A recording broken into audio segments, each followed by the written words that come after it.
বেহিসাবি এবং উচ্চাভিলাষী বাজেটের কারণে এই সরকারের ঋণের বোঝা বেড়েছে। এই ঋণের কারণে এখন দাতা সংস্থার অনেক শর্ত মানতে হচ্ছে, যা অনেক ক্ষেত্রেই দেশের স্বার্থের পরিপন্থী।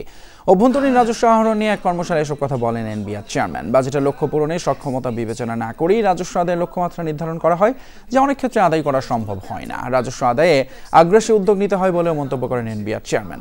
বলেন 1,14,00,000 টিআইএন ধারী থাকলে রিটার্ন দেয় মাত্র 45 লাখ। যারা আয়করের তথ্য দিচ্ছে না তাদের নোটিশ দেওয়া হচ্ছে বলেও জানান তিনি। রাজস্ব আদায় সহজ করতে এবং করদাতা ভীতি কমাতে অটোমেশনে জোর দেওয়া হচ্ছে।